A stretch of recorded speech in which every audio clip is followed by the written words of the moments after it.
My name is Harper Holloway.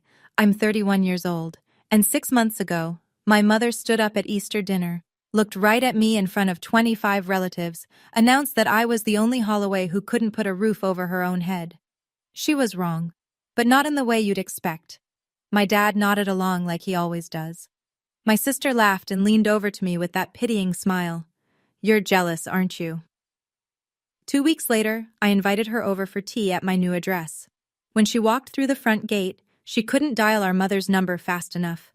She was shaking so hard she could barely hold the phone. What she said was, "Mom, you have to see this, right now." But that moment was 13 years in the making. Before I take you back to the beginning, please take a moment to like and subscribe, but only if this story earns it. Drop your city and your local time in the comments. I'm curious where you're listening from. Now let me take you back to a Tuesday night in November 2022, the night I found out what my mother actually did with my college fund. My apartment was a studio in Southeast Portland, 540 square feet, one window that rattled when trucks passed, a kitchen faucet that dripped on a 3-second cycle no matter how hard I cranked the handle. I didn't hate it. At 28, I figured this was just the cost of starting from zero. And I do mean zero. I was a cybersecurity analyst at a mid-size firm downtown. My first real title after 4 years of grinding through contract gigs. Salary, $68,000 before taxes. Student loan payment, $1,400 a month. I ate a lot of rice and frozen vegetables. I drove a 2011 Civic with a cracked dash. I kept a spreadsheet on my phone that told me, down to the penny, how much I could spend on groceries each week. That's the life my mother liked to describe to relatives at family dinners, except she made it sound worse. Here's what she didn't describe: the reason I had student loans in the first place. When I was 18, 2 weeks before my freshman year at Oregon State, my mother sat me down at the kitchen table. Her voice was soft, the way it gets when she's delivering bad news she's already rehearsed. "Sweetheart, your college fund, it didn't survive the market. It's gone. I'm so sorry." I cried. She held me. Then she helped me fill out federal loan paperwork the next morning, like it was the most natural thing in the world. Meanwhile, my sister Meredith had bought her first house at 27, 4 bedrooms in Lake Oswego. My mother told everyone the same story. Meredith saved up. She's always been smart with money. That was 3 years before Uncle Frank called me on a Tuesday night and told me the truth. At that point, I still believed my mother about the fund. That changed in a single phone call. Let me paint the picture for you. Thanksgiving. Meredith's house. The dining table sat 14, and my mother moved through that room like she'd designed it herself. She pointed out the light fixtures to Aunt Patrice. She ran her hand along the kitchen island for my cousin Dennis. She did everything except hang a sign that read, "This is what success looks like." I sat at the corner of the table between Uncle Dennis and a cousin I saw once a year. My mother was talking to Aunt Patrice across the cranberry sauce. She didn't lower her voice. She never did. "Harper's still renting. A studio, bless her heart. That tech thing she does. It's so unpredictable. I worry."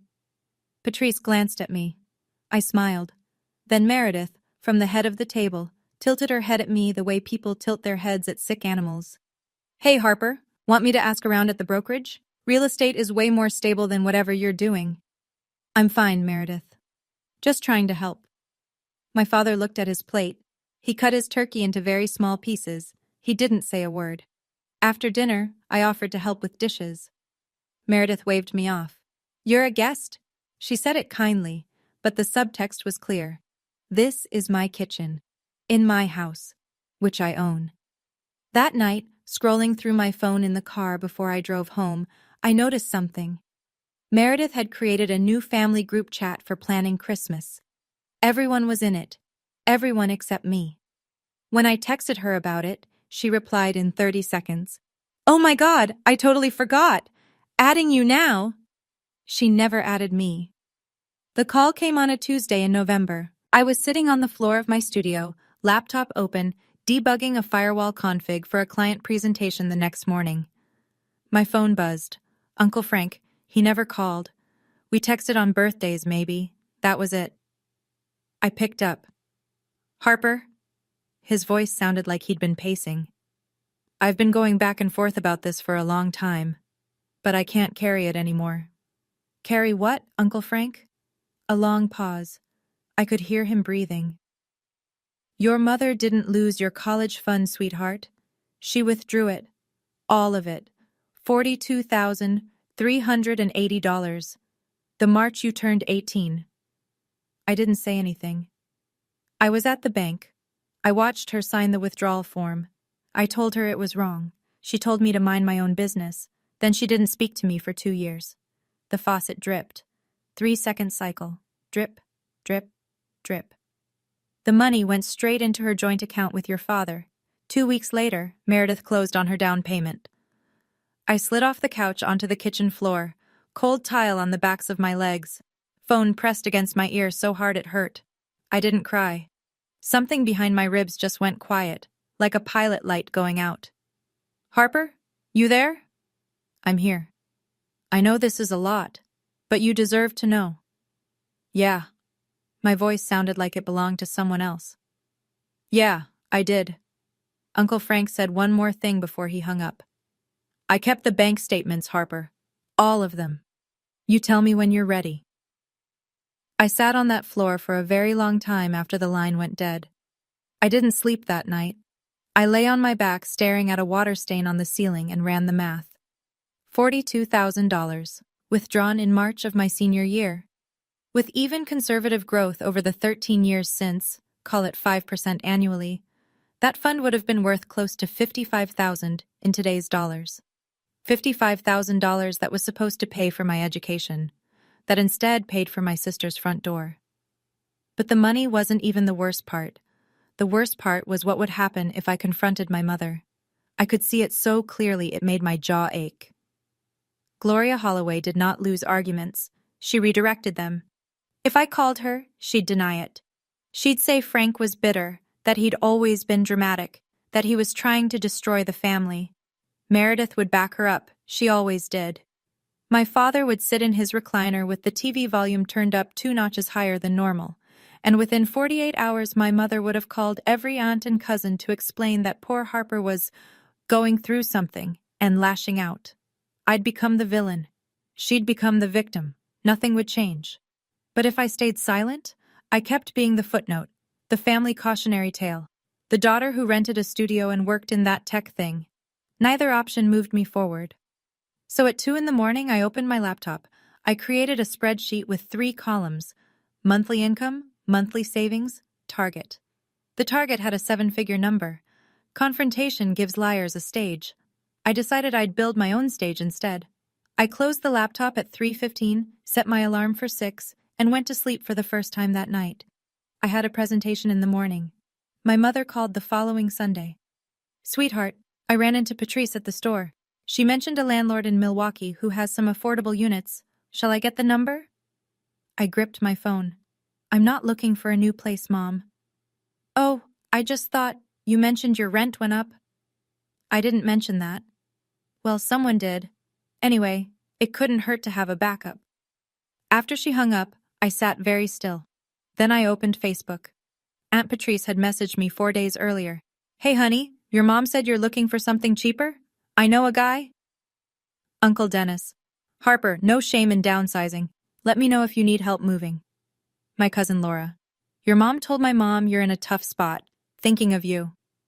My mother had turned me into a charity case. She'd called every branch of the family tree and told them I was drowning, without ever asking me how I was actually doing.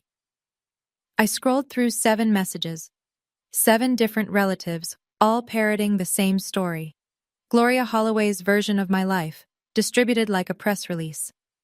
Then I noticed Meredith's Facebook post from that morning. A photo of her newly remodeled kitchen, white quartz countertops, brass fixtures. Caption: So grateful for this space. Thanks, Mom, for always believing in me. The post was dated November 17th, my birthday. I put the phone down. I opened my spreadsheet. I adjusted the savings column upward by $200 a month. That meant no eating out, no new clothes, no streaming subscriptions. I was fine with that. My mother measured my worth in square footage. I was done converting. There was one person I trusted at work, Diane Prescott, VP of Threat Intelligence. 56 years old, silver bob, reading glasses she wore on a chain like a librarian who could also dismantle your network in 12 minutes. I didn't tell her about my family. Not then. I just asked a question. Diane, what does it take to move up here? She looked at me over those glasses. You're already doing the work, Harper. You just need to stop being invisible. She pushed a file across her desk. A proposal for a new enterprise security audit, our biggest client, a regional hospital chain. The previous team lead had quit mid-project. This is yours if you want it. It's ugly, tight deadline. But if you land it, people above me will know your name. I took the file. For the next 11 months, I worked 12-hour days, sometimes 14. I lived on coffee and meal-prepped chicken. I automated 40% of my paycheck into an investment account, index funds, nothing fancy, and pretended that money didn't exist. I stopped sharing anything about my job with my family, not because I was hiding it, because every time I'd mentioned work before, my mother had waved it off like I was describing a hobby. That computer thing. Are they even going to keep you? The last time I'd told her about a project win, she'd changed the subject to Meredith's new patio furniture within 2 sentences. So I just stopped. And nobody noticed. The hospital audit shipped on time, under budget. The client renewed for 3 years. Diane sent me a 2-line email the day the contract closed. Nice work. Come see me Monday. 12 months later, Diane called me into her office. I thought I was in trouble. I was wrong. A year can change everything if you let it. Diane promoted me to team lead. Salary jumped to $112,000. New badge, new floor, new title on the company directory. I didn't post about it. I didn't call anyone. I just updated my spreadsheet. Christmas came around. Meredith hosted, as always. Her house smelled like cinnamon and new paint. She'd remodeled the living room, $30,000, she announced to the room within 5 minutes of our arrival. Shiplap accent wall, recessed lighting, a 75-inch TV mounted like a museum piece. My mother walked guests through like a docent. Meredith picked the wood herself. Isn't she talented? This kitchen layout was entirely her idea. Then she found me by the drink table. So, still renting that little place? Yes, Mom. Well, at least you're saving, right? Her voice dripped with the kind of sympathy you offer strangers at a bus stop. Meredith appeared at her elbow. You know, Harper, if you'd listened to me about real estate... I'm fine, Meredith. I'm just saying, I could have gotten you into the market years ago. Sure. You don't have to be defensive. I'm not. My mother patted Meredith's arm. Your sister bought this kitchen herself. That's what a plan looks like, Harper. I sipped my water, smiled, said nothing. Later, in the hallway by the bathroom, Todd, Meredith's husband, stopped me. He was holding 2 beers and looked like he wanted to be anywhere else. Hey, your mom talks a lot. He handed me a beer. Don't believe everything. I looked at him. He shrugged and walked away. It was the kindest thing anyone in that house said to me all night. February, a Wednesday evening. I was debugging a server migration when my phone buzzed. A voicemail from a number I didn't recognize. Male voice, mid-40s, cheerful in that forced way people get when they've been told to call someone. Hey, Harper, this is Greg. Greg Whitaker. Your mom gave me your number. She says we'd really hit it off. I'm in commercial insurance. Got a place over in Beaverton. Anyway, give me a ring when you get a chance. I deleted the message. 20 minutes later, my mother texted, Gloria. Greg is a catch, Harper. His mother says he owns his house outright. Harper. I didn't ask you to set me up, Mom. Gloria. You're 31. No house, no husband. I'm trying to help. Harper. I said no. Gloria. He owns a house, Harper. Harper. Good for him. Gloria. You're going to end up alone. I stared at the screen. My thumb hovered over the keyboard for maybe 10 seconds. Then I locked the phone, set it face down on the desk, and went back to my server migration. She measured every milestone against real estate and a marriage license. 31 and single? Crisis. 31 and renting? Emergency. It didn't matter that I led a team of 9 people. It didn't matter that my company had trusted me with a 7-figure client portfolio. None of that registered on Gloria Holloway's scoreboard. I finished the migration at 11:40 that night. Clean deployment, 0 downtime. My team slacked me a string of party emojis. I made a cup of tea, sat on my studio floor, and thought about Greg Whitaker and his house in Beaverton. Then I opened Zillow. Not for Greg, for me. 6 months after that, everything accelerated. Diane promoted me again, senior manager, salary $145,000 plus bonus. The index fund I'd been feeding for 2 years had nearly doubled. My spreadsheet, the one I'd built at 2 in the morning on that cold November night, finally had numbers that meant something. I started driving through neighborhoods on Saturday mornings. Alone. Coffee in the cup holder. Phone on silent. I didn't tell anyone, not Diane, not Uncle Frank, not a soul. I wasn't looking for a house. I was looking for a feeling. I found it on a hillside in West Hills, 4 bedrooms, a wraparound deck that overlooked a valley of Douglas firs, floor-to-ceiling windows in the living room that turned the sunset into a wall of amber and copper, hardwood floors, stone fireplace, a kitchen island with space for 6 people to sit and nobody to feel like they were at the kids' table. The listing price was $950,000. I ran the numbers twice, called my financial advisor, reviewed my portfolio, then I called the listing agent and made an offer. 3 weeks later, I sat in a title office and signed my name 47 times. They handed me a key and a folder containing the deed. I walked to my car, sat in the driver's seat, held the key in my palm. It was warm from the title agent's hand. I didn't call my mother. I didn't text Meredith. I didn't post anything. I just drove to my new house, unlocked the front door, and stood in the empty living room while the last bit of daylight slid down the far wall. I had the key. I had the deed.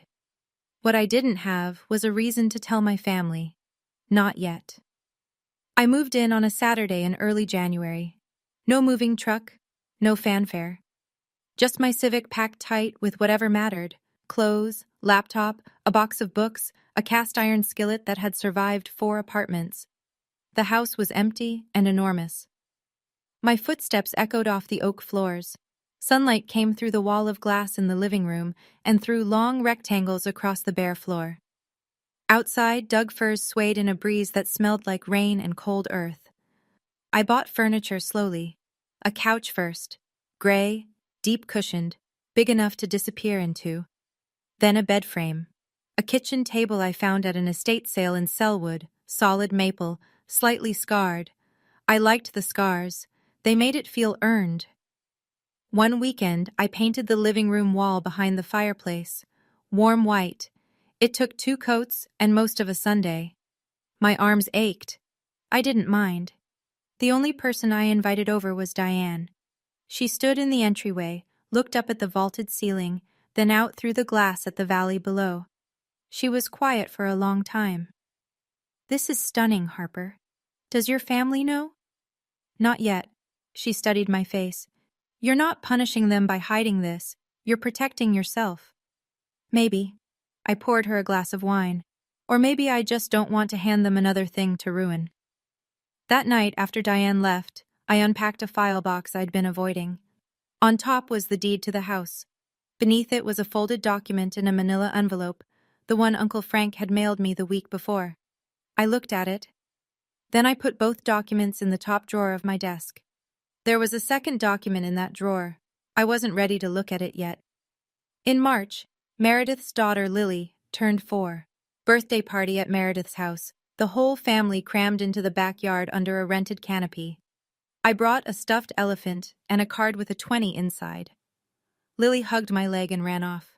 That part was good. Then my mother introduced me to her new book club friends who'd come for the party. "This is Harper, my youngest." She put her hand on my shoulder. "She's still finding her path." "I'm a senior manager in cybersecurity, Mom." My mother laughed, not at the joke, because there wasn't one, but in the way people laugh to fill a gap. "Oh, those tech titles. They change every week, don't they?" Meredith, passing behind us with a plate of cupcakes. "At least she has a good attitude about it." The book club women smiled politely. I smiled back. Then I noticed someone I hadn't expected to see. Uncle Frank was sitting in a lawn chair by the fence, a paper plate balanced on one knee. He'd been re-invited to family events about a year ago, after 2 years of Gloria's freeze-out. He kept to himself mostly. But when I crossed the yard, he looked at me and gave me a single slow nod. I sat beside him. The bank statement I sent you, he said quietly. Your mother's signature is right there. Date, amount, account number. You read it? Not yet, Uncle Frank. Soon. Take your time. It's not going anywhere. Across the yard, my mother watched us. I saw her expression shift, just for a half second. Something tightened around her eyes. Then she turned to Aunt Patrice and launched into a story about Meredith's new pergola. Frank, she called across the yard, just loud enough. Don't fill her head with your nonsense. You always dramatize. Frank took a sip of his lemonade and said nothing. That night, I drove back to West Hills. I made a cup of chamomile. I sat at my kitchen table, the scarred maple one, and pulled the manila envelope from my desk drawer. For a minute I just held it. Then I opened it. The document was a bank statement from Pacific Northwest Federal Credit Union. A custodial account opened on September 3, 2004, the year I turned 3. Beneficiary, Harper Elaine Holloway. Custodian, Gloria A. Holloway. Deposits appeared every month, $50, then $100, then $200 as the years went on. By March of my senior year, the balance read $42,380. Then a single line, withdrawal, March 14, 2013, $42,380. Authorization, Gloria A. Holloway. Transferred to joint checking account ending in 7741. I stared at the numbers. My mother's signature was at the bottom of the authorization page. Neat cursive. The same handwriting that had signed my permission slips and birthday cards. 2 weeks after that withdrawal, Meredith closed on her house. I folded the statement, placed it back in the envelope, put it in the drawer next to my deed. Then I called Uncle Frank. I read it. And? I'm not going to yell. I'm not going to beg. I looked out the window. City lights scattered across the valley floor like a second set of stars. I'm just going to be ready when the moment comes. That's my girl. We were quiet for a moment. Then he asked, when? Easter is 8 weeks away. Meredith's hosting. 25 people. I know. I might need you there. I'll be there. I hung up and washed my tea mug. Dried it, put it away. Easter was 8 weeks out, 25 Holloways under one roof, and for the first time in years, I was looking forward to it. Easter Sunday arrived the way Oregon Aprils do. Cold in the morning, bright by noon, the kind of sky that couldn't decide between rain and mercy. Meredith's house was already full when I pulled up. Cars lined the cul-de-sac. Through the front window, I could see bodies moving, platters being passed, my mother's silhouette directing traffic in the dining room. I sat in my car for 30 seconds, breathed. The house was decorated to within an inch of its life, tulips in every vase, a centerpiece made of moss and ceramic rabbits, linen napkins. Meredith had gone all out, and my mother had clearly helped. Her fingerprints were on every detail. I walked in wearing a simple navy blouse and jeans. No jewelry, no statement piece. I hugged my Aunt Patrice, shook Uncle Dennis's hand, kissed Lily on the forehead. My mother found me within 3 minutes. Harper, you look thin. Are you eating? Hi, Mom. Happy Easter. Doesn't she look thin? This to Patrice, who nodded diplomatically.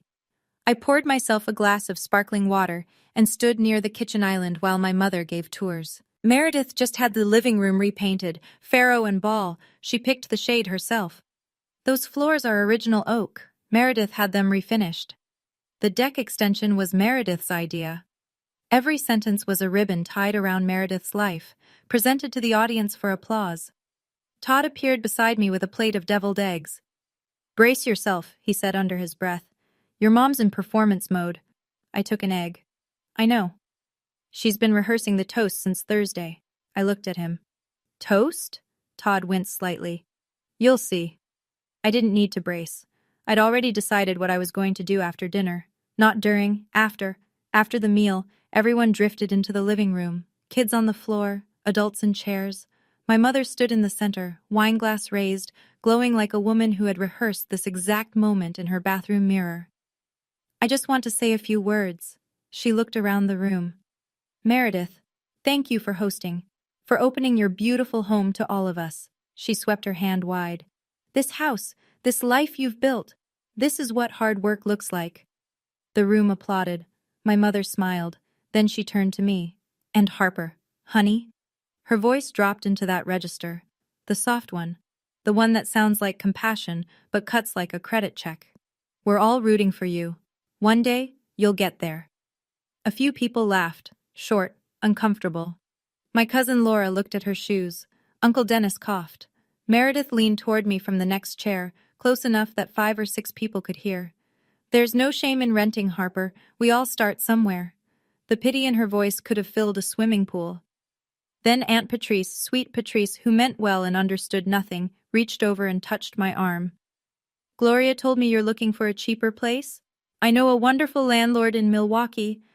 The room got quieter. Heads turned. My mother had told everyone. Every single person in this room believed I was struggling, downsizing, barely scraping by. She'd built that narrative so carefully, over so many years, that it was now the only version of me any of them had ever known. I'm not looking for a cheaper place, Patrice. Oh, honey, there's no shame in asking for help. I didn't ask. My mother's chin lifted.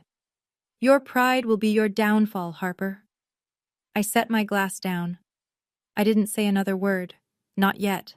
It happened in the hallway 10 minutes after the toast. Meredith caught me as I was heading toward the coat closet. She positioned herself between me and the front door, arms crossed, head tilted. 5 or 6 people lingered within earshot. Patrice, Dennis, cousin Laura, Todd. Honestly, Harper, Meredith's voice was half whisper, half performance. Are you jealous? It's okay to admit it. Jealous of what, Meredith? She waved her hand in a slow circle.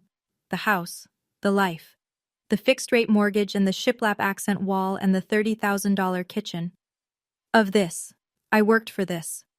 I looked at her, held her gaze for 3 full seconds. The hallway was very quiet. I'm sure you did. Something flickered across her face. What's that supposed to mean? Nothing. It means I'm sure you did. She stared at me. I didn't blink. She couldn't read me, and that scared her more than any insult would have. She turned and walked back to the living room. I heard her voice, pitched to Carrie. Mom, Harper's being weird again. My mother's sigh was audible from 20 feet away. She's always been the difficult one. In the corner of the living room, Uncle Frank set his coffee cup down on the end table. Slowly. His eyes moved from Meredith to Gloria and stayed there. Gloria noticed. For just a second, she met his stare. Then she turned away and started clearing dessert plates as if she hadn't seen him at all. But I'd seen it. That tiny flinch. That half-second where my mother remembered that Frank knew something she'd spent 13 years burying. I picked up my jacket. It was time to plant the seed. I had my coat on, keys in my hand. My mother was already halfway through her closing commentary. Harper always leaves early, it's just her way, when I stopped at the edge of the living room. Actually, Meredith. My sister looked up from the couch, mid-conversation with Patrice. I'd love to have you over for tea this Saturday. I have a new place. The room shifted, not dramatically. Just a small atmospheric change, like a barometric drop before a storm. Gloria frowned. A new place? What new place? I just moved. Nothing big. I kept my voice light. Saturday, 2 o'clock? Meredith's confusion was genuine. She wasn't faking it. You moved? And you didn't... When did you... It happened fast, Mom. I shrugged. I'll text Meredith the address. Meredith looked at Gloria. Gloria looked at me. For a single beat, nobody said anything. Sure, Meredith said slowly. I'll come. Great, bring Todd if you want. I pulled on my jacket. Thanks for hosting, Meredith. Dinner was lovely. I walked through the front door and didn't look back. The evening air hit my face, sharp and clean. Behind me, I could hear my mother's voice already recalibrating. She's probably renting another apartment. You know how she is. But I caught one other thing as the door closed. Uncle Frank, still in his corner chair, watching me leave. He was smiling. First time all night. I drove home, my home, through the dark hills. The trees were black against a slate sky. My hands were steady on the wheel. Saturday was 5 days away. For the first time in years, I couldn't wait to open my front door. Okay, pause. Before Meredith shows up at my door, I want to ask you something. Have you ever had someone in your family take credit for something that was yours? Or spread stories about you that weren't true, just to make themselves look better? Drop it in the comments. I want to hear your story. And if you've made it this far, hit subscribe. You don't want to miss what happens when Meredith walks through that gate. Let's keep going. Saturday came slowly. I spent the morning cleaning, not because the house was dirty, but because I needed something to do with my hands. I vacuumed the already clean hardwood. I wiped down the granite island even though no one had used it. I arranged 2 ceramic mugs on the counter, side by side. Then I baked scones, lemon and blueberry. The recipe was from a cookbook I'd found at Goodwill my first month in the studio apartment. The scones came out golden and slightly uneven. Perfect. By 1:30, the house smelled like sugar and citrus. Afternoon light poured through the living room glass and turned the oak floor into something honeyed. The valley spread out below the deck in layers of green and gray. I changed into a cream sweater and jeans. No makeup beyond what I usually wore. No heels. This wasn't a performance. The house would do the talking. At 1:45, my phone buzzed. Meredith. OMW. What's the address again? I sent it. Meredith. Wait, West Hills? That's a nice area. Are you house-sitting LOL? I didn't reply. I put the phone on the kitchen counter, poured hot water into a teapot, and set it on the table next to the scones. 2 chairs, 2 napkins. Simple. Then I sat in the living room and looked out the window. The firs were swaying in a light wind. Somewhere far below, a car horn sounded and faded. My hands weren't shaking. For the first time in years, they were perfectly still. I heard gravel crunch in the driveway at exactly 2:03. I stood up, smoothed my sweater, and walked to the front door. Meredith's SUV sat in the driveway, engines still running. I could see her through the windshield. She wasn't moving. She was staring at the house the way you stare at something that doesn't match the picture in your head. She turned off the engine, got out, stood on the driveway with her purse hanging from one hand and her mouth slightly open. I opened the front door. Hey, come on in, tea's ready. She walked up the stone path. Her heels clicked on the pavers. She stopped in the entryway and looked up. Vaulted ceiling, the staircase with its iron railing, the living room visible through the archway, the wall of glass, the valley. She turned in a slow circle. Her hand went to her mouth. This is your place? Yes. You bought this? I did. She walked into the kitchen, touched the granite island, opened a cabinet, closed it, walked to the glass wall and stood there, staring at the view. Harper. Her voice was smaller now. How? I worked, I saved, I invested. But you were renting. I was, now I'm not. She stood in my living room for what felt like a full minute without speaking. Then her face crumpled, not into anger, not into happiness, into something I hadn't expected. Confusion. Raw, disorienting confusion. She pulled out her phone. Her fingers were shaking. She hit dial, pressed the phone to her ear, waited 1 ring, 2. Mom, her voice cracked. Mom, you need to come here, right now. You have to see this, right now.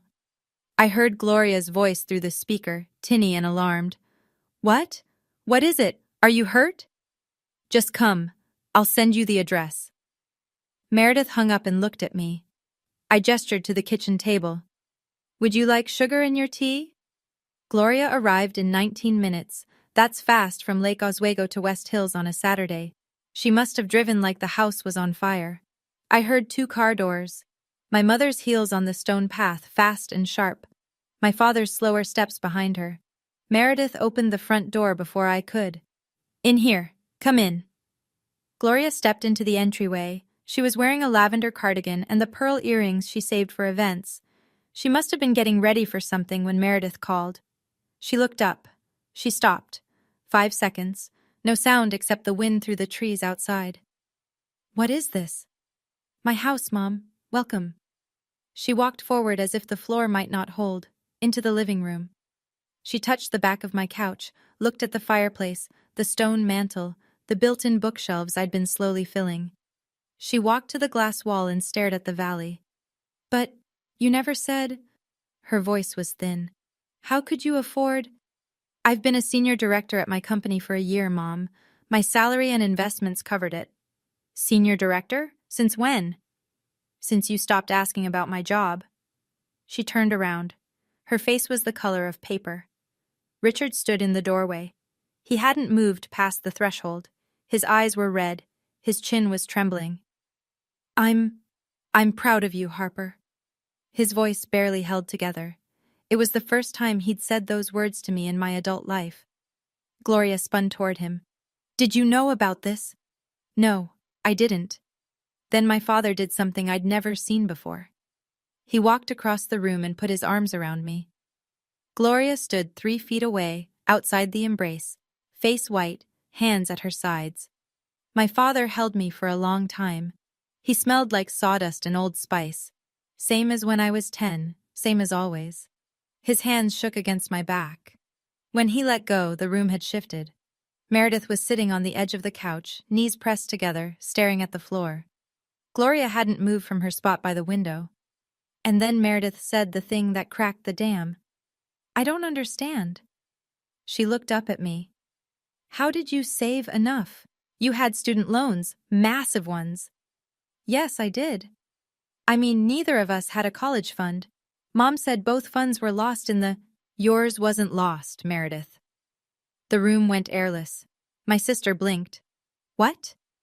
My $42,000 was withdrawn the year I turned 18, 2 weeks before your down payment. Meredith's mouth opened, closed, opened again. That's not— She turned to Gloria. Mom? My mother's jaw was tight. Her fingers had found the hem of her cardigan and were twisting it. That's ridiculous. Who told you that nonsense? Someone who was there. Frank. She said his name like a curse. Frank has been trying to tear this family apart for— The front door opened. Everyone turned. Uncle Frank stood in the doorway. He wore a flannel shirt and work boots. His hair was windblown from the drive. In his right hand, he held a plain white envelope.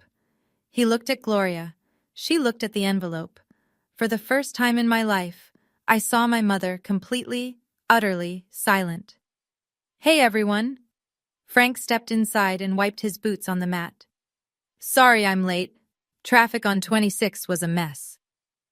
He walked over and placed the envelope gently on the kitchen table between the teapot and the scones. Nobody touched the envelope for what felt like a very long time. Then I picked it up, unsealed the flap, pulled out the bank statement and laid it flat on the table. Pacific Northwest Federal Credit Union, I said. My voice was even. Custodial account opened September 2004. Beneficiary, Harper Elaine Holloway. Custodian, Gloria A. Holloway. I pointed to the bottom of the page. March 14th, $42,380. Full withdrawal. Signed, Gloria Holloway. I slid my finger to the next line. Transferred to joint checking account, ending in 7741. I looked at Meredith. 2 weeks later, your down payment cleared. Meredith stood up, walked to the table, picked up the statement with both hands and read it. Her lips moved slightly as her eyes tracked the numbers. Mom. Her voice was very small. You told me this was your savings. You told me you and Dad set aside money. Gloria's face had gone from white to red. Frank, you had no right to keep that. I had every right. Frank's voice was calm, unshakable. She's my niece, and you lied to her face for 13 years. It was family money. I had the right to allocate. It was in my name, Mom. I said it quietly, but the room heard it. A custodial account for my education, not Meredith's down payment. Richard was sitting now. He'd found a chair by the wall. His head was in his hands. Gloria. His voice came out raw. You told me the fund performed badly. You showed me a statement. Frank shook his head. She showed you a different statement, Rich. The real one is right there on the table. Everything I did was for this family, Gloria said. No, Mom. I met her eyes. It was for Meredith. Meredith put the bank statement down. She pressed her palms flat against the table and stared at the grain of the wood. Mom. She didn't look up. You told me it was your savings. You told me Harper's fund was gone. I did what was best. Gloria's voice had shifted. Higher, faster, defensive. Meredith, you needed a house. You were getting married. She was always fine on her own. Fine on my own because I had no choice, I said. Meredith looked at me. Her mascara was starting to smudge. I didn't know, Harper. I swear I didn't know. You didn't ask. I kept my voice steady. That's not the same as not knowing. She flinched. It was slight, a tightening around the eyes, a small inward breath. But it was real. She knew I was right. Todd had been standing in the kitchen doorway the entire time, arms at his sides. He'd come with Meredith. He'd heard everything. He looked at his wife. Mare, we need to talk about this at home. Todd, please. Your sister built this house. He looked around the room. By herself, while your mother told everyone she was broke. Think about that. Meredith pressed her fingers against her eyelids.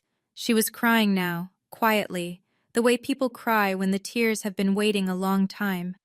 Richard finally lifted his head. His voice was barely above a whisper. Gloria, you told me the fund performed badly. I saw a statement. It showed losses. Frank crossed his arms. She showed you a manufactured summary, Rich. The real account record, the one from the credit union, has her signature on the withdrawal. It's not ambiguous. Richard looked at his wife of 36 years. She looked at the floor. He didn't say anything else. He didn't need to. My mother tried one more time. Harper. She straightened her spine, found her voice, the one she used at PTA meetings, at holiday tables, at every occasion where she needed to be the authority in the room. After everything I've done for you, I raised you, I fed you, I kept this family together. You raised me, I nodded. That's true, and I'm grateful for the parts that were real. She started to speak. I held up one hand, not aggressively, just a pause. But you also stole from me and lied about it for 13 years. Those two things can both be true, Mom. I'm your mother. And I'm your daughter. That should have meant something. The silence that followed was the loudest thing I'd ever heard in my own house.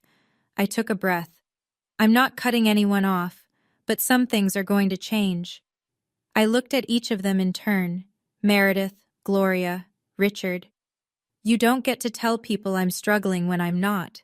You don't get to define my life to the family. You don't get to rewrite my story so yours sounds better. Gloria's mouth opened. Nothing came out. And if you want to be in this house, I paused. You come as a guest, not as a narrator. The teapot was still warm on the table. The scones sat untouched on their plate. I'm not asking for the money back, I said. I don't need it. I built this without it. But I am asking you to stop lying about who I am. Nobody spoke. I picked up the teapot and filled 2 mugs, set one in front of Meredith, one in front of the empty chair next to her. Tea's getting cold. Gloria, for the first time in my memory, had absolutely nothing to say. If you've ever had to set a boundary with someone who raised you, and I know that's one of the hardest things a person can do, drop A in the comments. And if this story is hitting close to home, share it with someone who needs to hear it today. Sometimes knowing you're not alone makes all the difference. Let's keep going. There's more. The fallout was fast. By Sunday night, the story had spread through the entire family, like water through a crack in the foundation. Todd told his sister. His sister told her husband. Meredith, whether she meant to or not, confirmed the details to Aunt Patrice on the phone that evening. And once Patrice knew, it might as well have been printed in the newspaper.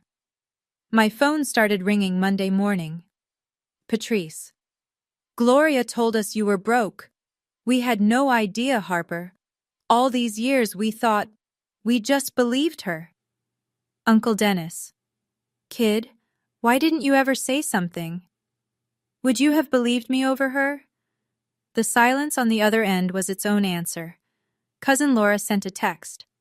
I feel sick. I'm sorry for every time I offered you help you didn't need. Over the next week, relatives started calling Gloria. Not to comfort her, to ask questions, hard ones. The kind she couldn't redirect with a laugh or a wave of her hand. Gloria's response was predictable. She blamed Frank. He's always been jealous of our family. He's trying to destroy everything I've built. But there was a bank statement on a kitchen table in West Hills with her signature at the bottom. You can't talk your way around ink on paper. One by one, the calls to Gloria stopped. Not with dramatic confrontations, just silence.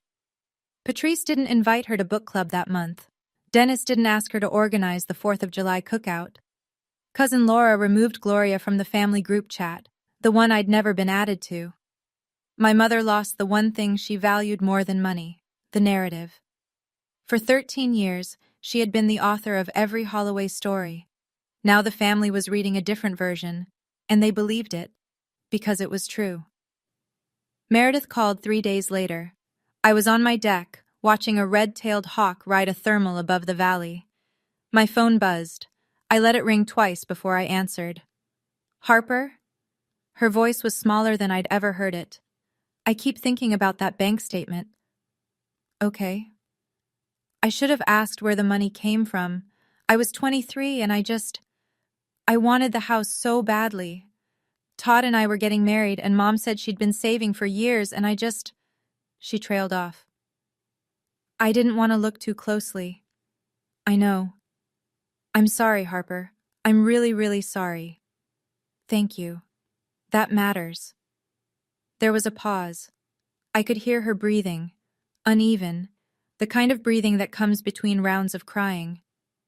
Todd and I talked, a lot. He said, I've been treating you the way Mom taught me to. He's right. I see that now. Meredith, I don't need you to be perfect. I just need you to be honest.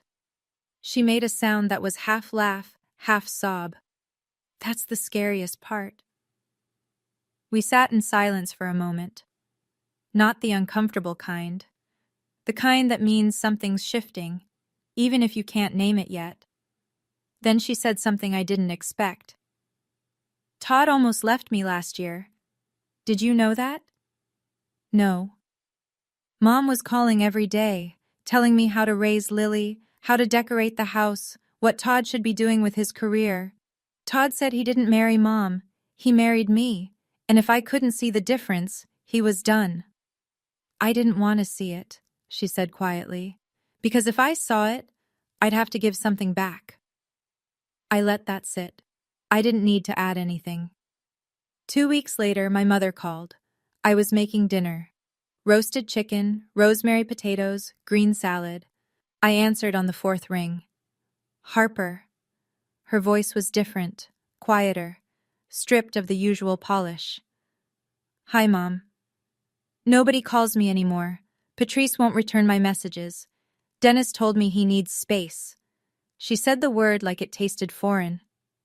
Your sister barely speaks to me. That's not my doing, Mom. I just wanted Meredith to have a good start. That's all it was. At my expense, without telling me, without asking. A long silence. I thought you'd never find out. I turned down the stove, leaned against the counter. That's the part that hurts the most, Mom. Not the money. The fact that you were comfortable lying to me forever. I could hear her breathing, quick and shallow, the way you breathe when you're trying not to cry. For a moment, I almost felt sorry for her, almost. Can we just go back to normal? No, but we can go forward, if you're willing to be honest. She didn't respond for a long time. I could hear the clock ticking in her kitchen through the phone, the same clock that had hung over the stove my entire childhood. I don't know how, she finally said. I closed my eyes. That's the first honest thing you've said to me in 13 years, she hung up. I finished making dinner. The next Saturday, my doorbell rang. It was my father, alone. No Gloria. He was holding a toolbox. Your deck railing looked loose when I was here last time. You want to fix it? If you'll let me. I held the door open. He stepped inside. We didn't talk much that afternoon. He fixed the railing. I made coffee. We sat on the deck and watched the light change. It wasn't much, but he was there. Summer came. I stood in a conference room on a Tuesday morning while Diane introduced me to the entire company. New title, Vice President of Security Operations, 200 people on the Zoom call, 3 offices watching on the big screen. Diane said, Harper Holloway has been the backbone of our security practice for 3 years. She's earned this, every single day. People applauded. I thanked them and sat down. My hands were steady. I didn't post about it. I didn't tell my family. Not yet. Some things you hold for yourself first.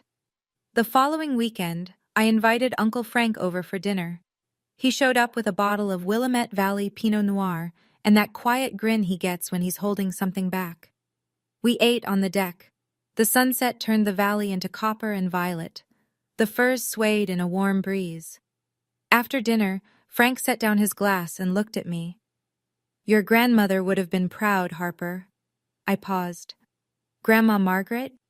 She's the one who opened that fund for you, not your mother. Margaret started it the year you were born, $50 a month from her Social Security check. She told Gloria to keep it for your education and nothing else. I put my fork down. Mom never told me that. No, she wouldn't have.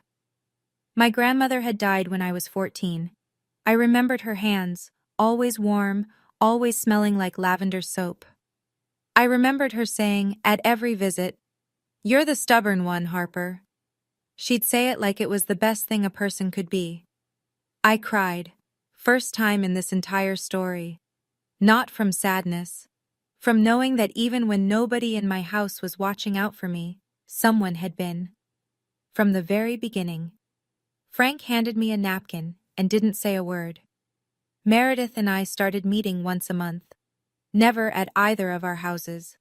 Neutral ground, a coffee shop on Division Street with wobbly tables and espresso that could strip paint. The first few times were awkward. Lots of silences, lots of stirring drinks that didn't need stirring. But we kept showing up. She told me about couples therapy with Todd, about learning to hear her own voice instead of Gloria's, about the moment she realized she'd been performing her entire adult life, staging her home, curating her Facebook, measuring her worth by the same ruler our mother had built. I was so busy proving I was the successful one, she said, that I never asked if I was happy.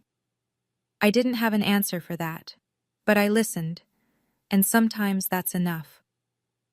In September, a letter arrived at my house. No return address I recognized. Inside, a single page, handwritten. My mother's handwriting. The same neat cursive that was on the bank withdrawal form.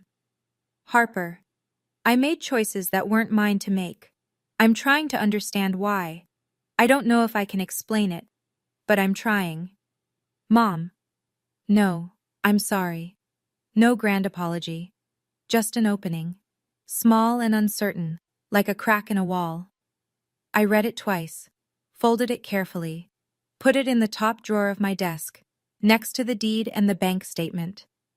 3 documents that told the story of who my family was and who we might become. A week later, Meredith invited me to Thanksgiving. Her house. You don't have to come, she said, but I'd like you there. Will Mom be there? Yes. I thought about it for exactly 1 day. I'll come, but I'm driving myself, and I'll leave when I'm ready. That's fair. It was. For the first time, it actually was. I'm sitting in my living room right now, telling you this story. The fire's going. There's a cup of coffee on the side table that's gone lukewarm because I've been talking to you for a while. Outside, the valley is gray-green under low clouds, and the firs are doing that slow sway they do when the wind can't decide which direction to blow. My mother measured success in square footage. My sister measured it in comparison. My father measured it by keeping the peace, which, it turns out, isn't the same as keeping anyone safe. And me? For a long time, I measured it in silence, the kind of silence that builds things nobody sees coming. I don't hate my mother. Hate is heavy, and I've been carrying enough. I don't hate Meredith either. She's trying, clumsily, imperfectly, and that counts. What I stopped doing was waiting for them to see me, waiting for them to give me permission to be proud of what I'd built, waiting for the version of my mother who would look at my life and say, I was wrong. I built something they couldn't ignore, not to punish them, not to prove them wrong, but because I deserved a life that wasn't written by someone else. If you're in a family where your worth gets measured by someone else's ruler, put the ruler down. You don't have to break it. You don't have to throw it away. Just put it down and pick up your own. The front door to my house has a deadbolt that I paid for, on a door that I chose, in a home that I earned. But the best part isn't the house. The best part is that I'm the one who decides who gets the key. 3 things I learned the hard way. 1. Silence isn't weakness. Sometimes it's strategy. The loudest response I ever gave my family was a house on a hill and a teapot on the table. 2. You don't owe anyone a confrontation, but you owe yourself the truth. The bank statement didn't fix everything, but it meant nobody could rewrite my story again. 3. Boundaries aren't walls. They're doors with better locks. My mother can knock. She just can't walk in and rearrange the furniture anymore. If any of this hit home, leave a comment and tell me. Which of those 3 lessons landed the hardest for you? I read every single one. And if you want to hear another story about someone who refused to stay small, I've linked one in the description that I think you'll love. Thank you for staying until the end. I mean that. I'll see you in the next one.